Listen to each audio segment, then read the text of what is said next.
തമിഴ്നാട് മുഖ്യമന്ത്രി എം.കെ. സ്റ്റാലിനെതിരെ തന്ത്രങ്ങൾ മെനഞ്ഞ് ബി.ജെ.പിയും എ.ഐ.എ.ഡി.എം.കെയും. നടൻ വിജയനെ രംഗത്തിറക്കാനുള്ള നീക്കത്തിന് പിന്നിൽ ബി.ജെ.പി തന്ത്രം. ബി.ജെ.പി നീക്കങ്ങൾക്കെതിരെ പ്രതിരോധമുയർത്തി ദ്രാവിഡ മുന്നേറ്റ കഴകം. തമിഴകത്തെ രാഷ്ട്രീയ അടിയൊഴുക്കുകൾ ദേശീയ ശ്രദ്ധയിലേക്ക്.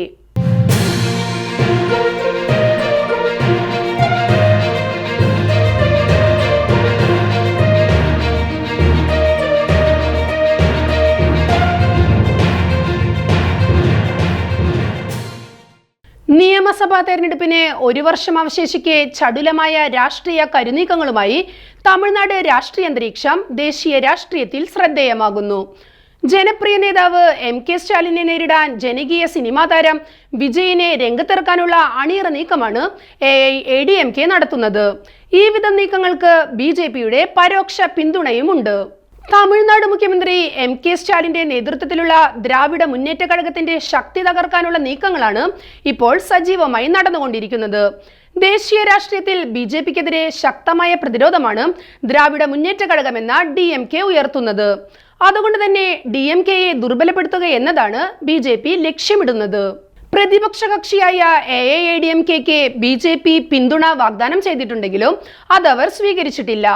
ബി.ജെ.പിയുടെ പിന്തുണ നേരിട്ട് സ്വീകരിച്ചാൽ രാഷ്ട്രീയമായി തിരിച്ചടി ഉണ്ടാകുമെന്നാണ് എ.ഐ.എ.ഡി.എം.കെ കരുതുന്നത്. അതേസമയം നടൻ വിജയന്റെ ടി.വി.കെ പാർട്ടിയുമായി സഖ്യമുണ്ടാക്കാനുള്ള നീക്കമാണ് ഇപ്പോൾ എ.ഐ.എ.ഡി.എം.കെ നേതാക്കൾ നടത്തിക്കൊണ്ടിരിക്കുന്നത്. 2026 നിയമസഭാ തെരഞ്ഞെടുപ്പിൽ മുഖ്യമന്ത്രി സ്ഥാനാർത്ഥിയായി വിജയനെ രംഗത്ത് അവതരിപ്പിക്കാനാണ് ടി.വി.കെ തീരുമാനിച്ചിരിക്കുന്നത്. എ.ഐ.എ.ഡി.എം.കെ ഇതിന് പിന്തുണ നൽകുകയും ചെയ്യും. ഈ സഖ്യത്തിന് പുറത്തുനിന്ന് ബി.ജെ.പി പിന്തുണ നൽകുക കൂടി ചെയ്താൽ അത് മുഖ്യമന്ത്രി സ്റ്റാലിന് വലിയ വെല്ലുവിളിയായി മാറും. എ.ഐ.എ.ഡി.എം.കെയും ടി.വി.കെയുമായി ഏതു വിധത്തിൽ സഖ്യമാകാമെന്നതിനെ കുറിച്ചുള്ള ചർച്ചകളാണ് ബി.ജെ.പി നേതൃത്വം ഇപ്പോൾ നടത്തിക്കൊണ്ടിരിക്കുന്നത്. വിട്ടുവീഴ്ചകളിലൂടെ ഐക്യം സൃഷ്ടിക്കാൻ ബി.ജെ.പിക്ക് കഴിഞ്ഞാൽ ഡി.എം.കെയുടെ രാഷ്ട്രീയ കെട്ടുറപ്പിന് അത് തിരിച്ചടിയായി മാറുമെന്നത് ഉറപ്പാണ്. എന്നാൽ ബി.ജെ.പിയുടെ പരോക്ഷ പിന്തുണ ഉണ്ടായാലും എ.ഐ.എ.ഡി.എം.കെയിലെ ഭിന്നതകൾ പരിഹരിക്കാൻ കഴിയാത്തിടത്തോളം തമിഴ്നാട് രാഷ്ട്രീയത്തിൽ തങ്ങൾക്ക് ഒരു ഭീഷണിയും ഇല്ലെന്നാണ് ഡി.എം.കെയുടെ നിലപാട്. എടപ്പാടി പളനിസ്വാമി, ഒ പനീർശെൽവം, കെ ശശികല, ദിനകരൻ എന്നീ നേതാക്കൾക്ക് കീഴിൽ വിവിധ ഘടകങ്ങളായാണ് എ.ഐ.എ.ഡി.എം.കെ ഇപ്പോൾ പ്രവർത്തിക്കുന്നത്. ചിഹ്നമായ രണ്ടില സംബന്ധിച്ച തർക്കങ്ങളും രൂക്ഷമായി തുടരുകയാണ്. ചിഹ്നം സംബന്ധിച്ച തർക്കത്തിൽ ഇടപെട്ട കോടതിയാകട്ടെ അന്തിമ തീരുമാനം കൈക്കൊള്ളാൻ തെരഞ്ഞെടുപ്പ് കമ്മീഷനെ ചുമതലപ്പെടുത്തിയിരിക്കുകയാണ്. തമിഴ്നാട്ടിലെ പ്രബലരായ ഗൗണ്ടർ, തേവർ സമുദായങ്ങൾ തമ്മിലുള്ള വടംവലികളും എ.ഐ.എ.ഡി.എം.കെയിൽ വലിയ പ്രതിസന്ധികൾ സൃഷ്ടിച്ചിട്ടുണ്ട്. പനീർശെൽവം, ശശികല, ദിനകരൻ എന്നിവർ തേവർ സമുദായത്തെ പ്രതിനിധാനം ചെയ്യുന്നവരാണ്. എന്നാൽ എടപ്പാടി പളനിസ്വാമിയാകട്ടെ ഗൗണ്ടർ വിഭാഗവും. തേവർ സമുദായം ഭിന്നിപ്പില്ലാതെ ഒപ്പം നിന്നപ്പോൾ തമിഴ്നാടിന്റെ വലിയ ഭാഗം എ.ഐ.എ.ഡി.എം.കെക്ക് ഒപ്പമായിരുന്നു. പിന്നീട് സാമുദായിക ഭിന്നതകൾ മൂലം വോട്ടുകൾ ഭിന്നിക്കാൻ തുടങ്ങിയതാണ് എ.ഐ.എ.ഡി.എം.കെക്ക് തിരിച്ചടിയായത്.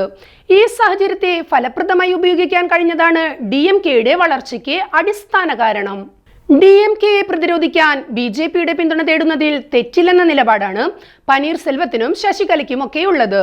എന്നാൽ എടപ്പാടി പളനിസ്വാമിയാകട്ടെ ഈ നീക്കത്തെ ശക്തമായി എതിർക്കുന്നുമുണ്ട്. അതുകൊണ്ട് തന്നെ ചിഹ്നമായ രണ്ടില പനീർസെൽവം പക്ഷത്തിന് ലഭിക്കാനാണ് ബി.ജെ.പിയുടെയും താല്പര്യം. ഗ്രൂപ്പ് തർക്കത്തിലും വിഭാഗീയ പ്രവർത്തനങ്ങളിലും പെട്ടുഴലുന്ന എ.ഐ.എ.ഡി.എം.കെക്ക് അത്ര വേഗം പഴയ ശക്തി സമാഹരിക്കാൻ കഴിയില്ല എന്നതുറപ്പാണ്. അതുകൊണ്ട് തന്നെയാണ് നടൻ വിജയനെ മുന്നിൽ നിർത്തി പോരാട്ടത്തിനിറങ്ങാൻ അവർ തയ്യാറെടുക്കുന്നതും. വലിയ ജനപിന്തുണയുള്ള നേതാവാണ് വിജയ്. ആ വിധം ജനകീയ അംഗീകാരത്തെ രാഷ്ട്രീയ ആയുധമാക്കി മാറ്റാനുള്ള നീക്കമാണ് ഇപ്പോൾ എ.ഐ.എ.ഡി.എം.കെ പയറ്റുന്നത്. ടി.വി.കെയുമായി തെരഞ്ഞെടുപ്പ് സഖ്യത്തിനുള്ള എ.ഐ.എ.ഡി.എം.കെ നീക്കങ്ങൾ പ്രസക്തമാകുന്നത് ഈ സാഹചര്യത്തിലാണ്. ഡി.എം.കെക്ക് ശക്തി നഷ്ടപ്പെട്ടാൽ മാത്രമേ ബി.ജെ.പിക്ക് തമിഴക രാഷ്ട്രീയത്തിൽ കടന്നു കയറാൻ കഴിയുകയുള്ളൂ. അതുകൊണ്ട് തന്നെ ഇത്തരം നീക്കങ്ങളെ ബി.ജെ.പി പ്രോത്സാഹിപ്പിക്കുകയും ചെയ്യും. തമിഴക രാഷ്ട്രീയത്തിൽ ശ്രദ്ധേയരായ എം.കെ. സ്റ്റാലിനും വിജയും തെരഞ്ഞെടുപ്പ് ഗോതയിൽ എത്തുന്നതോടെ തമിഴകത്തെ പോരാട്ടം ദേശീയ ശ്രദ്ധ നേടുമെന്നത് ഉറപ്പാണ്. തമിഴ്നാട്ടിൽ വേരുറപ്പിച്ച സ്റ്റാലിനെ അധികാരഭ്രഷ്ടനാക്കാനുള്ള ബി.ജെ.പിയുടെ നീക്കങ്ങൾ യാഥാർത്ഥ്യമാകുമോ എന്നാണ് ഏവരും ആകാംക്ഷാപൂർവ്വം ഉറ്റുനോക്കുന്നത്.